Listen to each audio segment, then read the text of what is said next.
아니, 당신이 언제 이렇게 많은 돈을...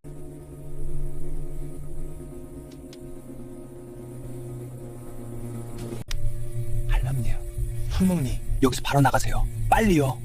그렇지 않으면 큰일들이. 어르신, 지점장입니다. VIP실로 모시죠. 저를 따라오시죠. 여기 서류에 도장만 찍어주시면 됩니다. 어르신.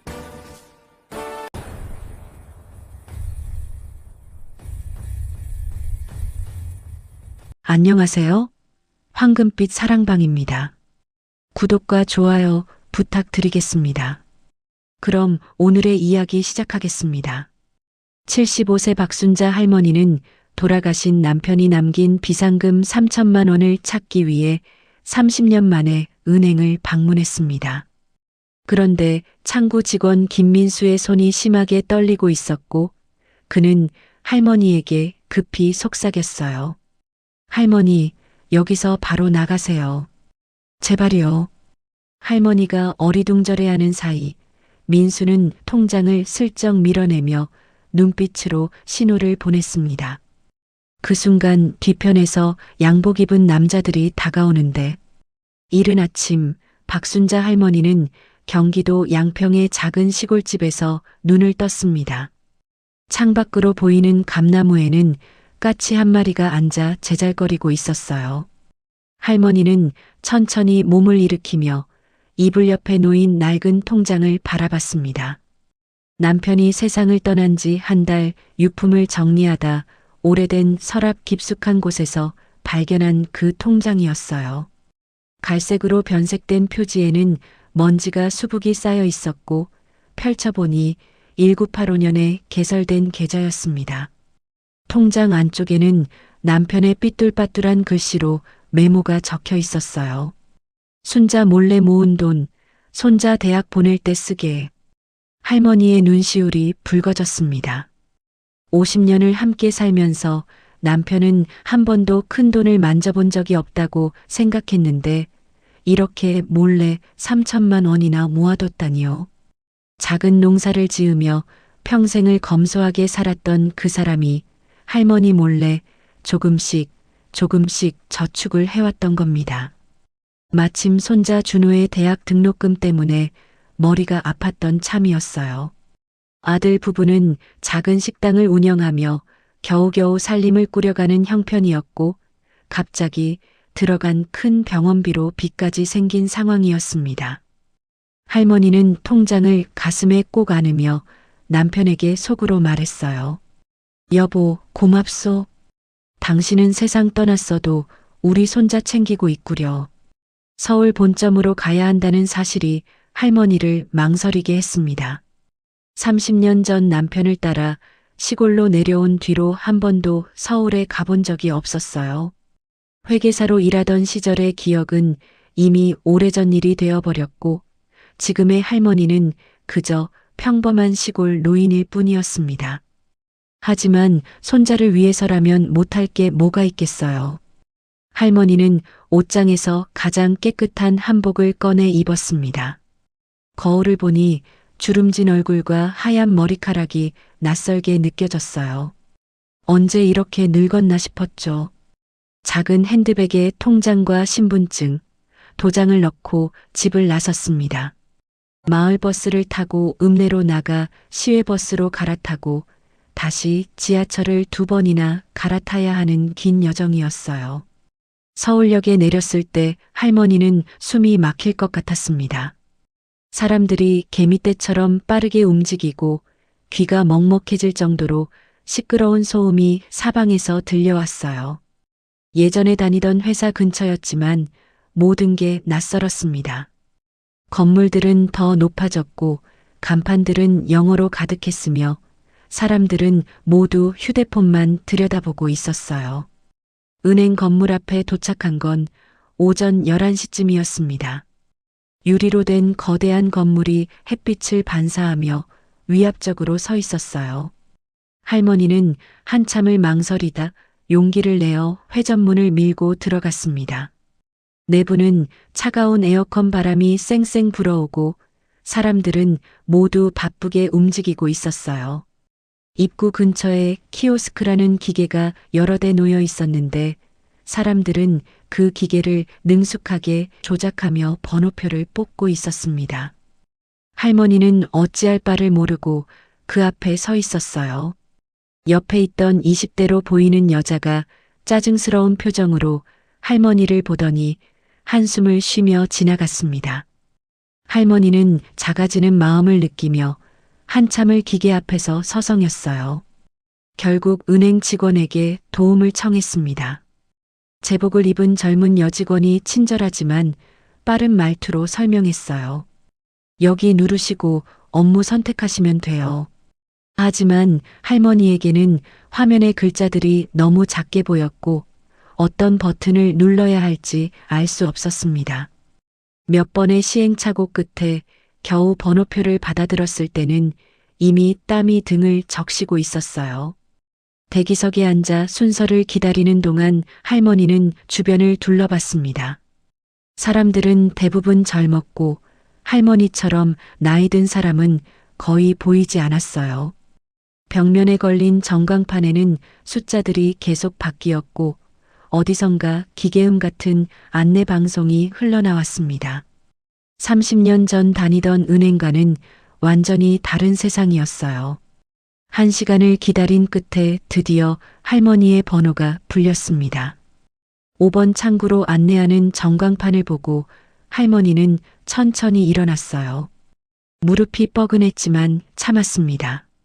창구 앞에 앉으니 20대 후반으로 보이는 남자 직원이 미소를 지으며 맞이했어요. 명찰에는 김민수라는 이름이 적혀 있었습니다. 할머니는 조심스럽게 통장을 내밀며 입을 열었어요. 저기요, 이 통장에 있는 돈 좀 찾으려고요. 목소리가 떨렸습니다. 민수는 공손하게 통장을 받아들며 대답했어요. 네, 할머니. 신분증도 함께 주시겠어요? 할머니가 신분증을 꺼내는 동안 민수는 통장을 펼쳐 컴퓨터에 계좌번호를 입력하기 시작했습니다. 그런데 이상한 일이 벌어졌어요. 민수의 손가락이 키보드 위에서 멈췄고 그의 얼굴에서 혈색이 사라졌습니다. 화면을 뚫어지게 바라보던 그의 눈동자가 크게 흔들렸어요. 할머니는 뭔가 잘못되었다는 걸 직감했습니다. 무슨 문제라도 있나요? 할머니가 물었지만 민수는 대답하지 않았어요. 민수의 손이 미세하게 떨리기 시작했습니다. 그는 할머니를 보지 못하고 계속 화면만 응시했어요. 입술이 파르르 떨렸고 이마에는 식은땀이 맺히기 시작했습니다. 할머니는 20년 넘게 회계사로 일하며 수많은 사람들의 표정을 읽어왔어요. 지금 저 젊은이의 표정은 공포와 당황, 그리고 무언가를 결심하는 사람의 얼굴이었습니다. 김민수는 화면에 떠오른 경고 메시지를 보며 심장이 터질 것 같았습니다. 빨간색 글씨로 특별관리 대상 계좌라는 문구가 깜빡이고 있었어요. 이 메시지가 뜨면 즉시 지점장에게 보고하라는 지침을 받았던 게 불과 사흘 전이었습니다. 하지만 민수는 사흘 전 우연히 목격한 그 장면을 떠올리며 온몸이 얼어붙었어요. 그날 밤 야근을 하다 화장실에 갔을 때였습니다. 복도 끝 회의실에서 새어나오는 불빛을 보고 이상하게 여긴 민수는 조심스럽게 다가갔어요. 문틈 사이로 지점장과 부지점장, 그리고 본부에서 온 감사팀장이라는 사람이 노트북을 보며 대화하는 소리가 들렸습니다. 이번 달 목표 3억은 채워야 하는데 휴명 계좌가 생각보다 적네. 지점장의 목소리였어요. 감사팀장이라는 사람이 냉소적으로 웃으며 말했습니다. 이 할아버지 계좌 보세요. 30년째 거래 없음. 연락처도 끊겼고요. 이런 거 처리하면 되죠. 민수는 그 순간 등골이 오싹해지는 걸 느꼈어요. 그들은 고객의 돈을 훔치고 있었던 겁니다. 죽었거나 연락이 닿지 않는 고객들의 휴명 계좌를 찾아내 몰래 돈을 빼돌리는 조직적인 범죄였어요. 민수는 그날 밤 잠을 이루지 못했습니다. 은행에 입사한 지 겨우 석 달째인 신입사원이 이런 일을 알게 되다니요. 신고해야 한다는 생각과 자신의 앞날이 막힐 수도 있다는 두려움 사이에서 이틀을 고민했어요. 결국 민수는 금융감독원 내부 고발 창구에 익명으로 제보했습니다. 증거가 부족할까봐 몰래 녹음한 파일까지 함께 보냈어요. 그런데 지금 눈앞에 할머니가 가져온 통장이 바로 그 특별관리 대상 계좌였습니다.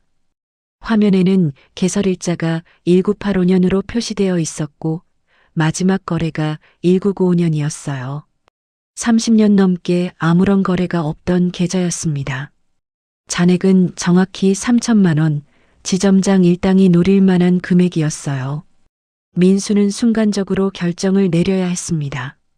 지침대로 지점장에게 보고하면 할머니의 돈은 사라질 게 뻔했어요. 하지만 보고하지 않으면 자신이 문책을 받을 수도 있었습니다. 민수의 손은 점점 더 심하게 떨렸고 이마의 땀은 뺨을 타고 흘러내렸어요. 할머니가 걱정스러운 눈으로 민수를 바라보고 있었습니다.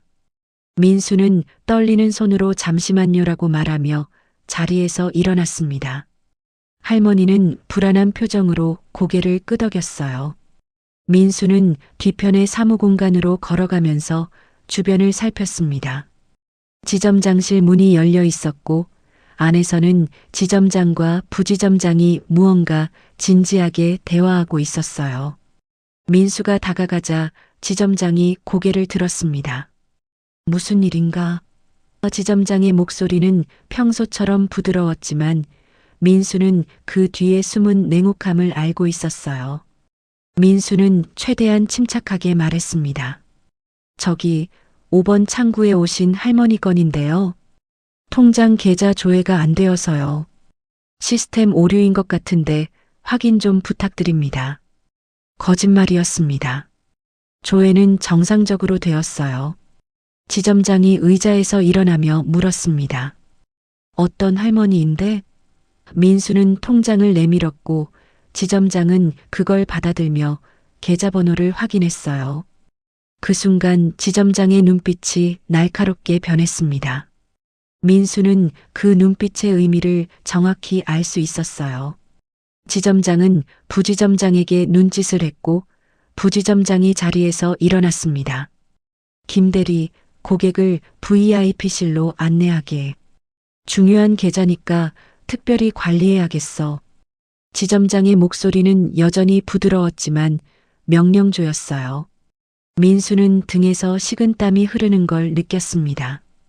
VIP실로 모신다는 건 할머니를 고립시키겠다는 뜻이었어요. 그곳에서는 아무도 지켜보지 않는 상황에서 온갖 압박과 회유가 이루어질 겁니다. 민수는 창구로 돌아가면서 머릿속이 복잡했습니다. 어떻게든 할머니를 보호해야 했어요. 금감원에 제보한 지 이틀밖에 안 됐고 아직 조사가 시작되지 않았을 가능성이 컸습니다. 그 사이 할머니의 돈이 사라지면 끝이었어요. 민수는 책상 서랍을 열어 메모지를 꺼냈습니다.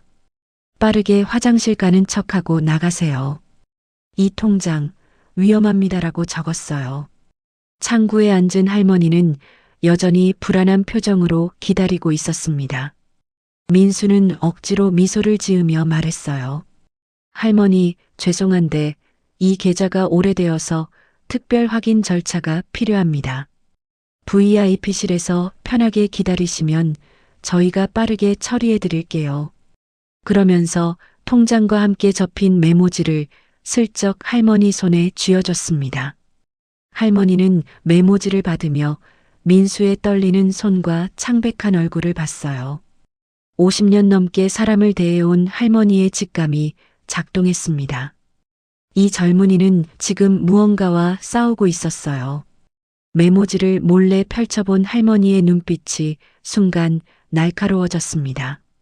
하지만 할머니는 아무렇지 않은 척 고개를 끄덕였어요.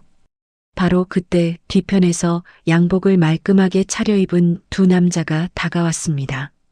지점장과 부지점장이었어요. 지점장은 과장된 친절함으로 할머니에게 인사했습니다.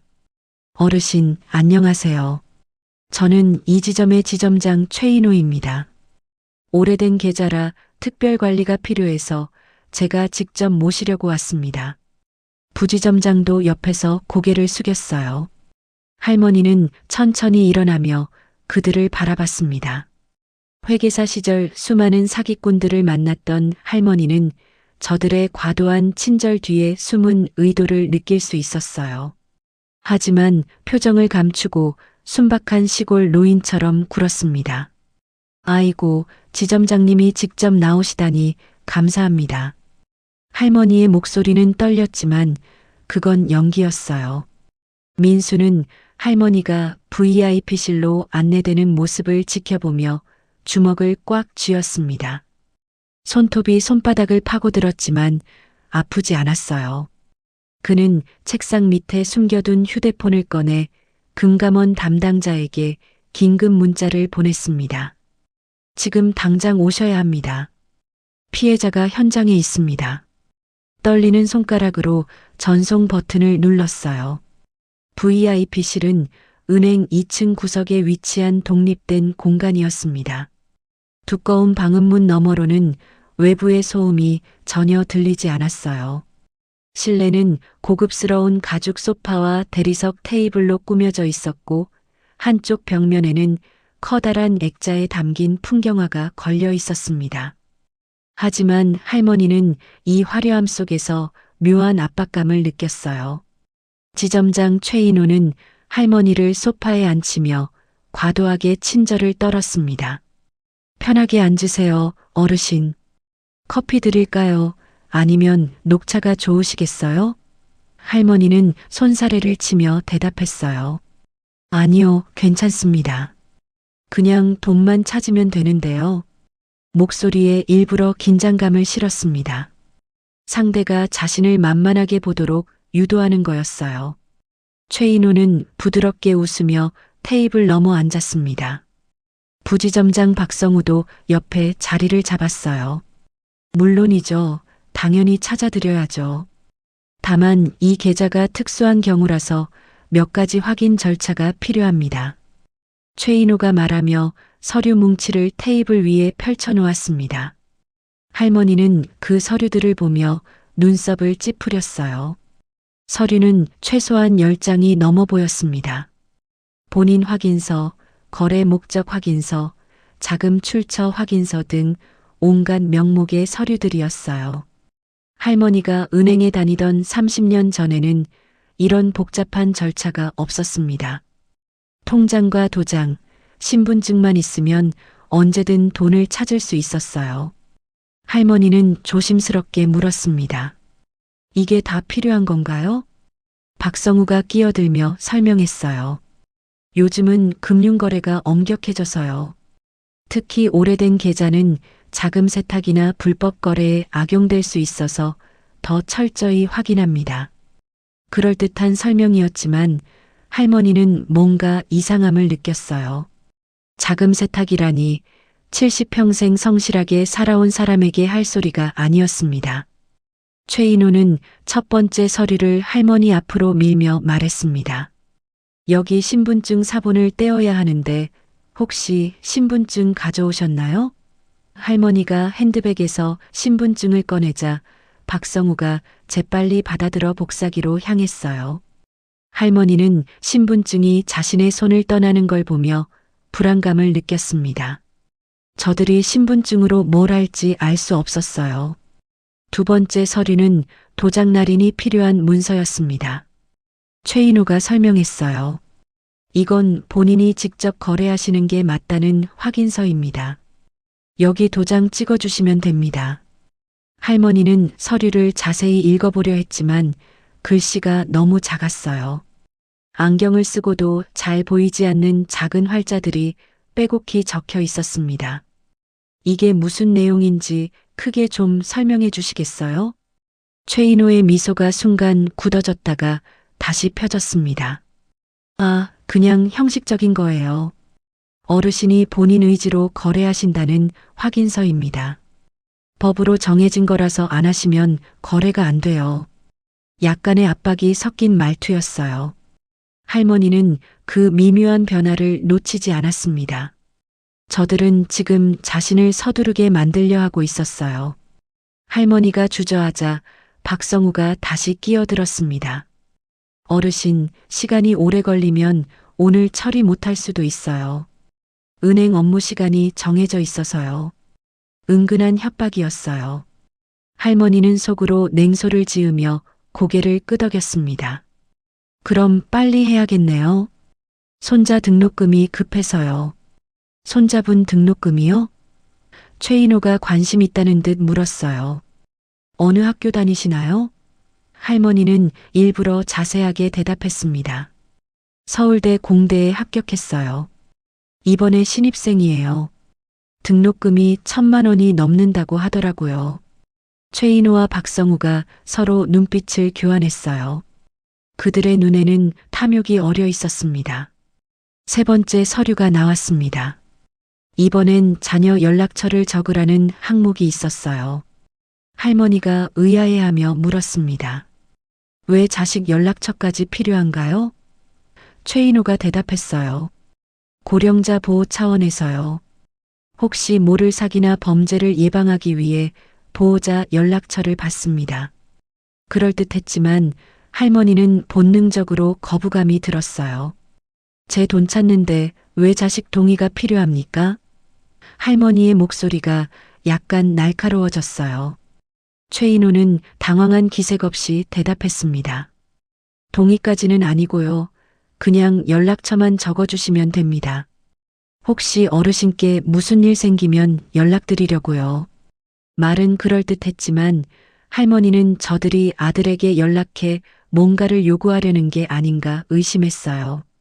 할머니가 망설이자 박성우가 노골적으로 압박했습니다.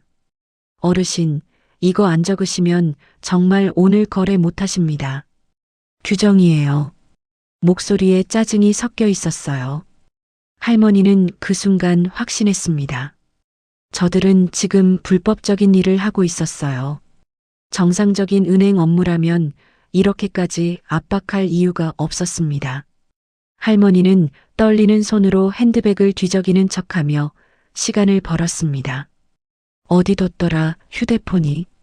사실 할머니는 그 순간 머릿속으로 빠르게 계산하고 있었어요. 아들에게 연락할 방법, 이 상황을 벗어날 방법, 그리고 저들의 정체를 폭로할 방법을요. 회계사 시절 배운 사기 패턴들이 떠올랐습니다. 바로 그때 최인호의 휴대폰이 울렸습니다. 그는 화면을 보더니 표정이 굳어졌어요. 잠시 실례하겠습니다라고 말하며 복도로 나갔습니다. 박성우도 긴장한 표정으로 그를 따라 나갔어요. 할머니는 혼자 남겨진 순간 재빨리 자신의 휴대폰을 꺼냈습니다. 아들에게 문자를 보내려는데 손이 떨려서 제대로 글자를 입력하기 어려웠어요. 복도에서 최인호의 목소리가 들렸습니다. 뭐? 금감원에서 온다고? 목소리가 떨리고 있었어요. 할머니는 귀를 쫑긋 세웠습니다. 박성우의 당황한 목소리도 들렸어요. 어떻게 알았을까요? 최인호가 낮게 욕설을 내뱉는 소리가 들렸습니다. 할머니는 재빨리 휴대폰을 가방에 넣으며 미소를 지었어요. 문이 열리며 최인호가 들어왔을 때 그의 얼굴은 창백했습니다. 이마에는 땀방울이 맺혀 있었고 눈빛은 불안하게 흔들리고 있었어요. 그는 억지로 미소를 지으며 말했습니다. 어르신, 죄송한데 갑자기 본부 감사가 들어와서요. 오늘은 거래 처리가 어려울 것 같습니다. 내일 다시 오시겠어요? 할머니는 천천히 고개를 저었습니다. 아니요, 오늘 꼭 필요해요. 손자 등록금 마감이 오늘까지거든요.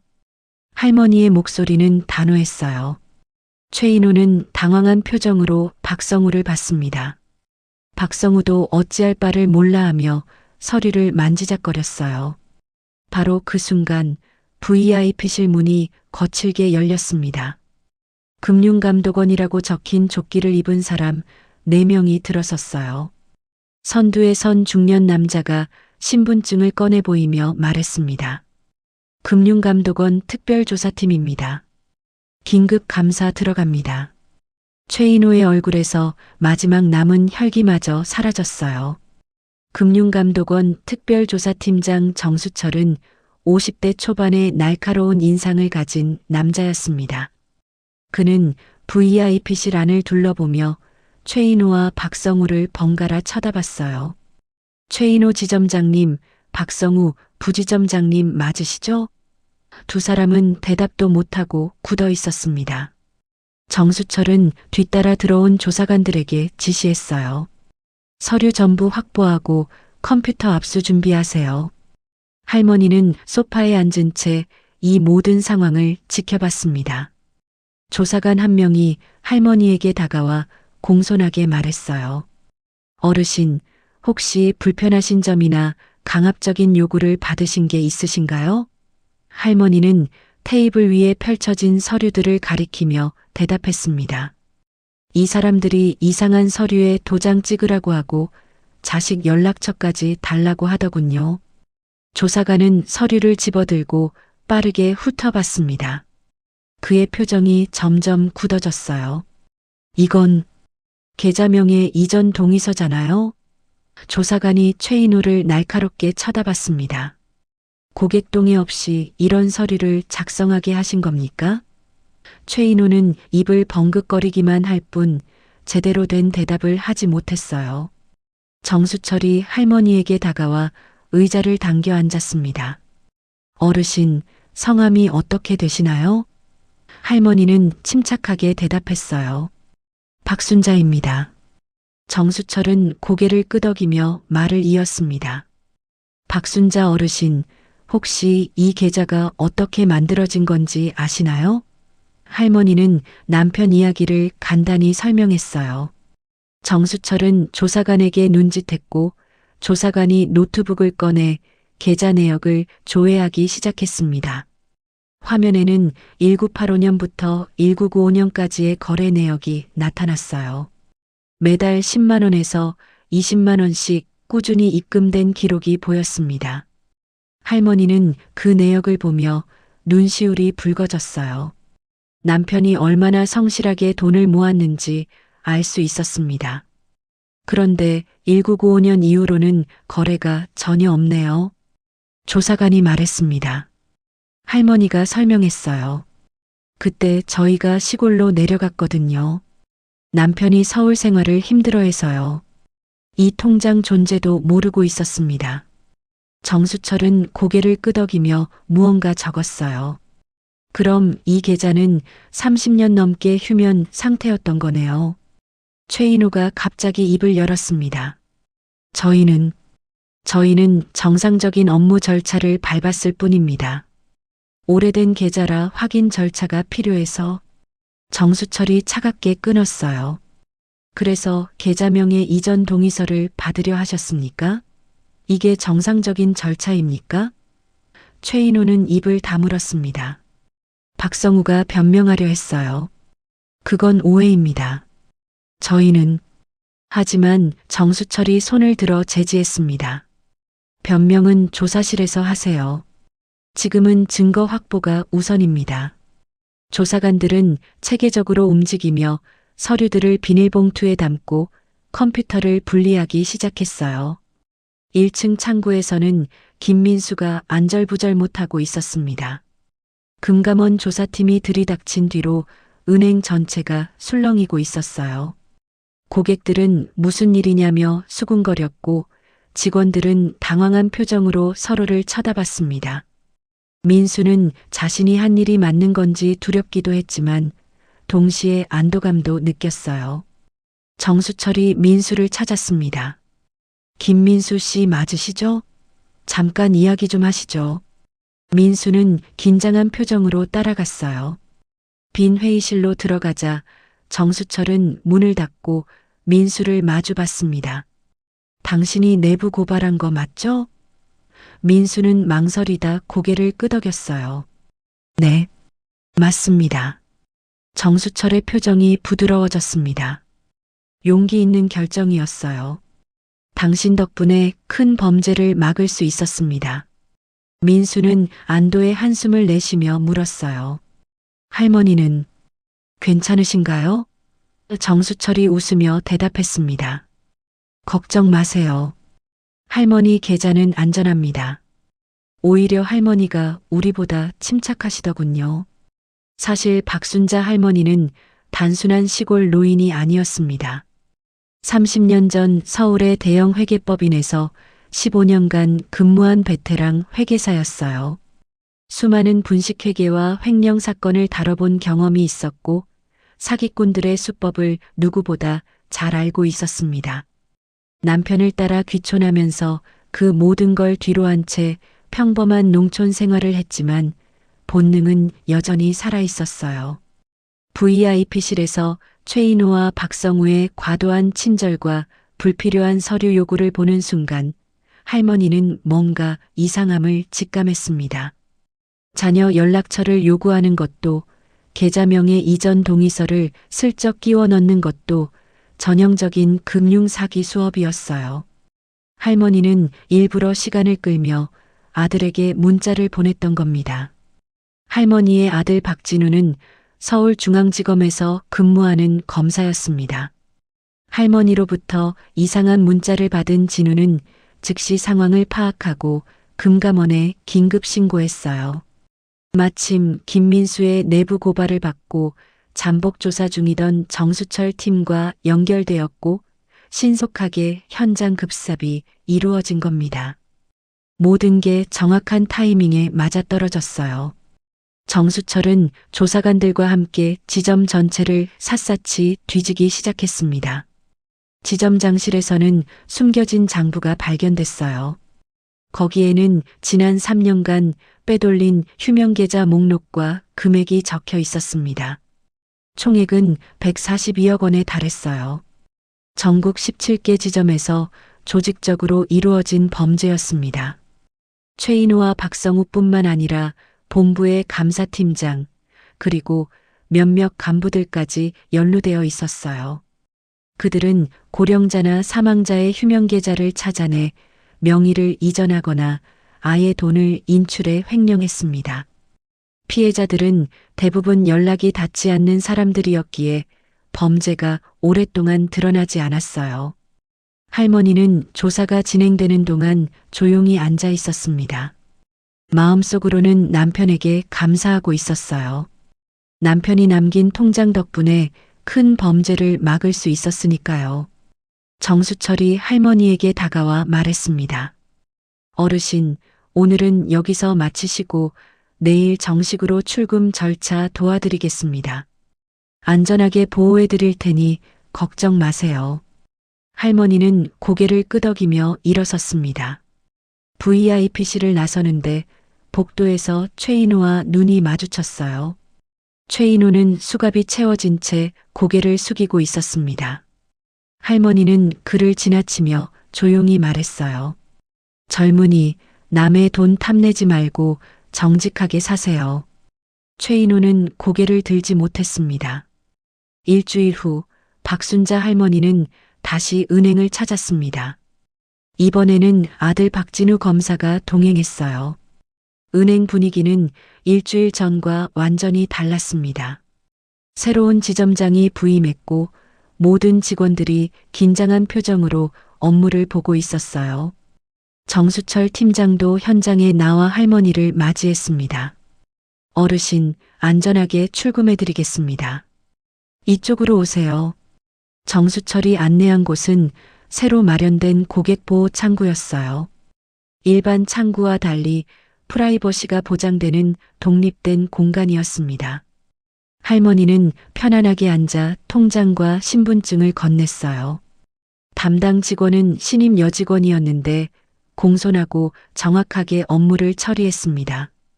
출금 절차는 생각보다 간단했어요. 본인 확인 후 출금 금액을 확인하고 도장을 찍으니 끝이었습니다. 일주일 전에 복잡한 서류 더미는 모두 불법이었던 거예요. 할머니는 3천만 원이 담긴 수표를 받아들며 남편 생각을 했습니다. 여보, 이 돈 잘 쓸게요. 손자 대학 잘 보낼게요. 진우가 옆에서 조심스럽게 말했습니다. 어머니, 이번 일 정말 위험했어요. 제가 문자 못 받았으면 어쩔 뻔했어요. 할머니는 아들을 보며 웃었어요. 걱정 마라. 내 엄마가 누군데. 20년 넘게 회계사 한 사람이야. 저런 사기꾼들 눈에 훤히 보이더라. 진우는 어머니의 당당한 모습에 안도의 한숨을 쉬었습니다. 정수철이 할머니에게 다가왔어요. 어르신, 이번 사건으로 전국적인 조사가 시작됐습니다. 어르신 덕분에 많은 피해자들을 찾을 수 있었어요. 할머니는 고개를 저었습니다. 아니에요. 김민수라는 젊은 친구가 용기 내서 신고한 덕분이죠. 그 친구는 어떻게 됐나요? 정수철이 웃으며 대답했어요. 본점으로 발령받았습니다. 내부 고발자 보호 프로그램에 따라 안전하게 보호받고 있고요.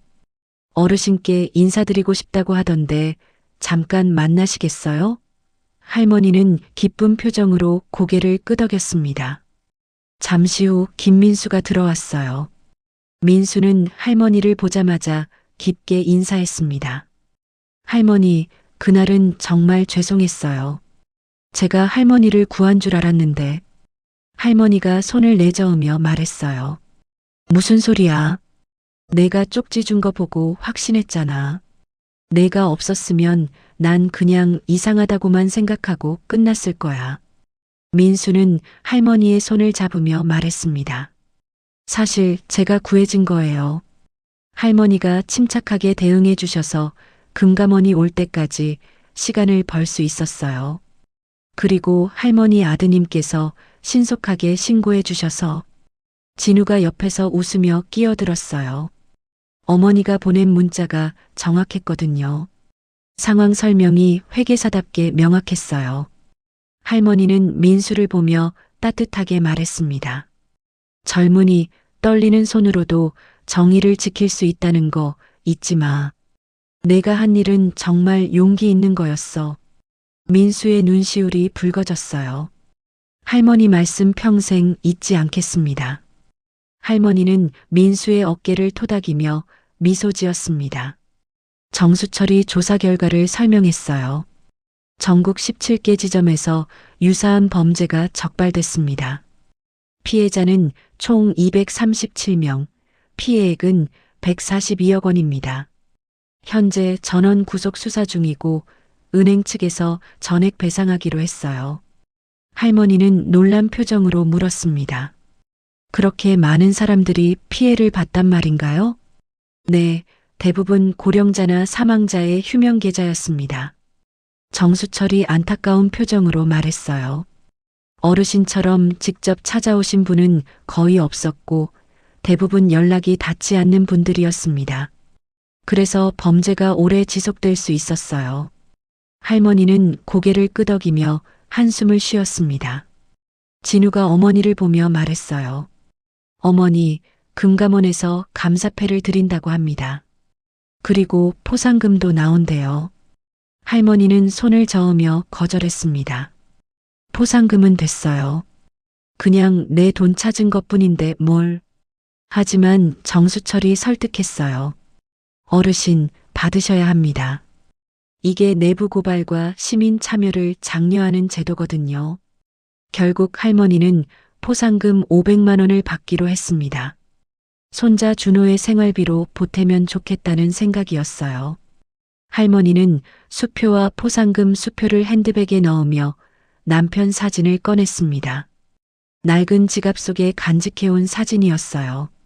젊은 시절 남편의 모습이 흑백 사진 속에 담겨 있었습니다. 여보, 당신이 모은 돈 덕분에 손자도 살리고 나쁜 놈들도 잡았어요. 고맙소. 할머니는 사진을 쓰다듬으며 속삭였어요. 진우는 어머니의 모습을 보며 눈시울을 붉혔습니다. 아버지가 돌아가신 후 처음으로 어머니가 웃는 모습을 본 것 같았어요. 아버지도 기뻐하실 거예요, 어머니.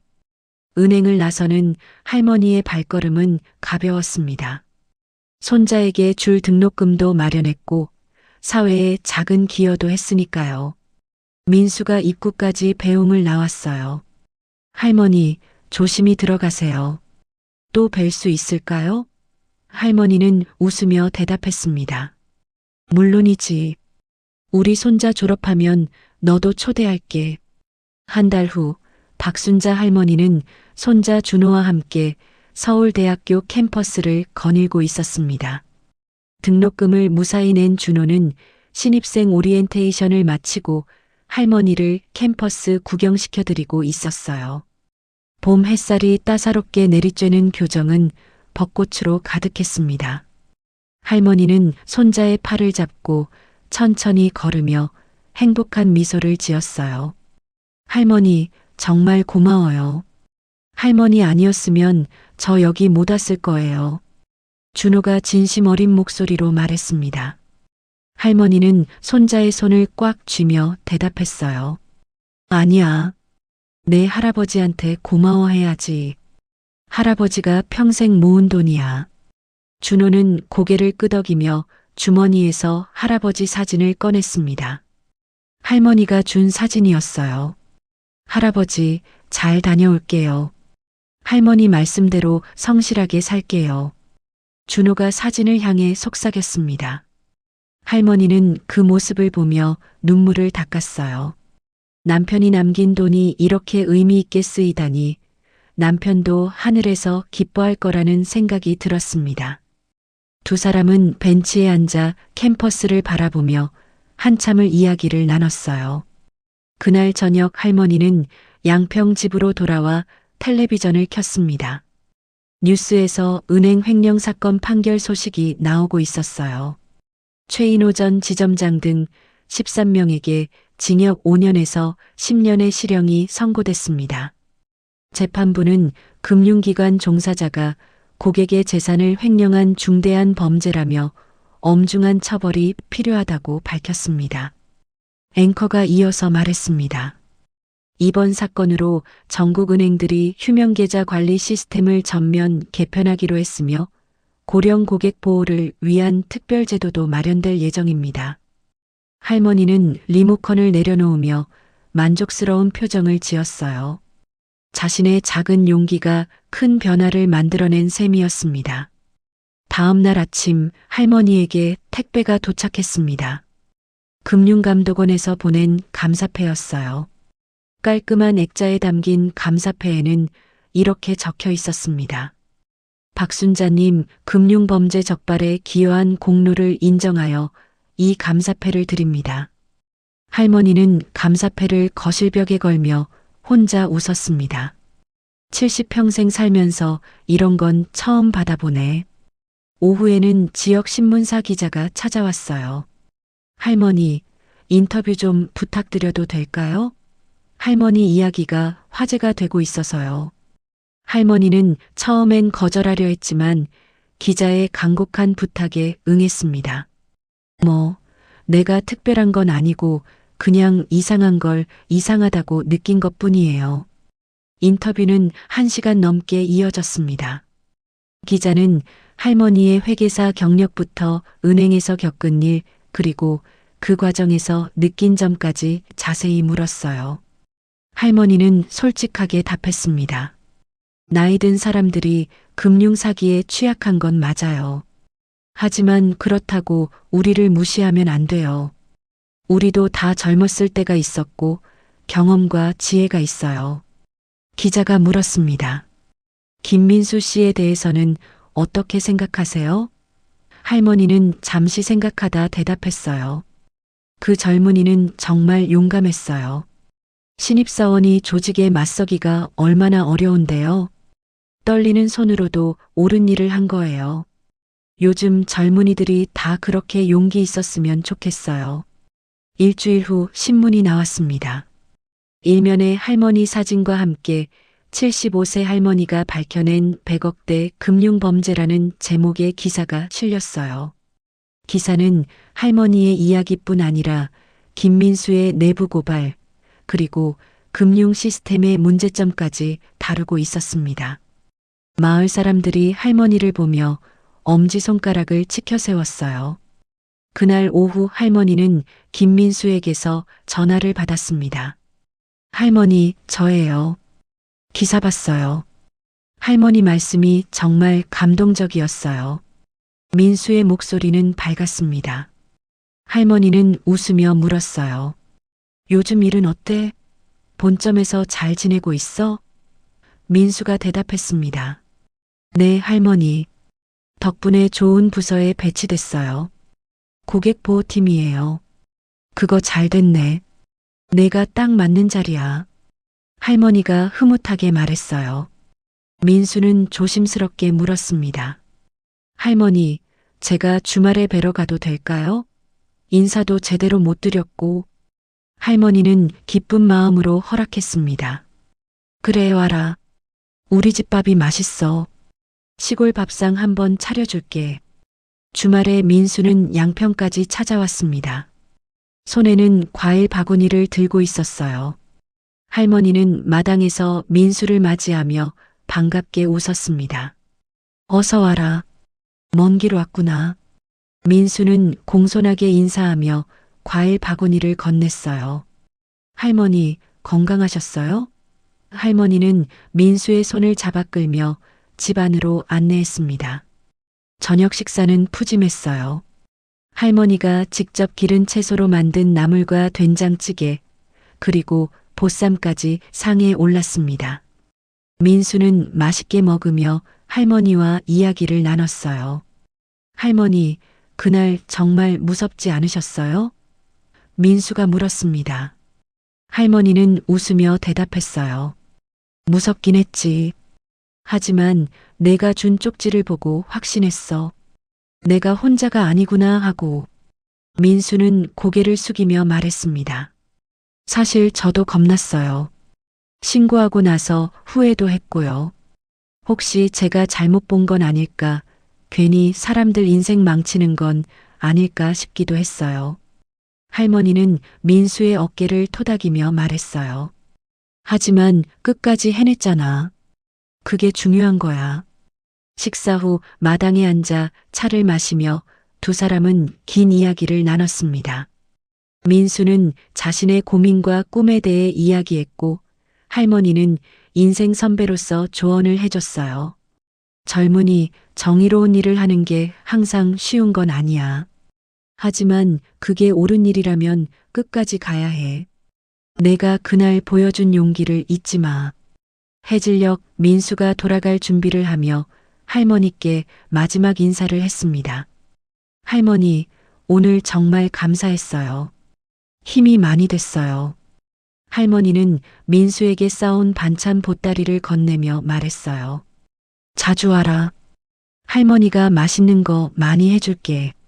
그리고 힘들 때마다 생각해. 떨리는 손으로도 세상을 바꿀 수 있다는 걸. 민수는 버스 정류장으로 걸어가며 할머니 집을 돌아봤습니다. 할머니는 대문 앞에서 손을 흔들고 있었어요. 민수도 손을 흔들며 속으로 다짐했습니다.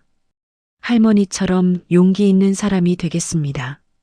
석양이 지는 시골길은 평화로웠고 민수의 마음도 그만큼 평온했어요. 석 달 후 금융감독원은 전국 모든 은행에 새로운 고령자 보호 시스템을 의무화했습니다. 70세 이상 고객의 대규모 출금이나 계좌 변경 시 반드시 보호자에게 연락하도록 했고, 의심스러운 거래는 즉시 신고하는 제도를 만들었어요. 박순자 할머니의 사건이 이런 변화의 시작점이 된 셈이었습니다. 준호는 대학 생활에 잘 적응하며 학업에 전념했습니다. 방학 때마다 할머니를 찾아와 그간의 이야기를 들려줬어요. 할머니, 저 이번 학기 장학금 받았어요. 준호가 자랑스럽게 말했습니다. 할머니는 손자를 안으며 기뻐했어요. 우리 손자 참 기특하네. 할아버지도 하늘에서 기뻐하실 거야. 김민수는 고객보호팀에서 인정받으며 승진했습니다. 내부 고발자에서 금융권의 롤모델이 된 거예요. 그는 강연 요청을 받으면 항상 박순자 할머니 이야기를 했습니다. 제가 용기 낸 건 맞지만 진짜 영웅은 할머니셨어요. 70평생의 지혜와 경험으로 범죄를 간파하신 거죠. 이듬해 봄 할머니는 서울에서 열린 금융소비자 보호대회에 초청받았습니다. 무대에 오른 할머니는 떨리는 목소리로 말했어요. 나이 든 사람들을 무시하지 마세요. 우리에게도 지혜가 있고 옳고 그름을 판단할 수 있어요. 그리고 젊은이들에게 말하고 싶어요. 떨려도 괜찮아요. 중요한 건 옳은 일을 하는 거예요. 청중들은 기립박수를 보냈습니다. 민수도 객석에서 눈물을 닦으며 박수를 쳤어요. 할머니는 무대를 내려오며 남편 사진을 꺼냈습니다. 여보, 우리가 해냈어요.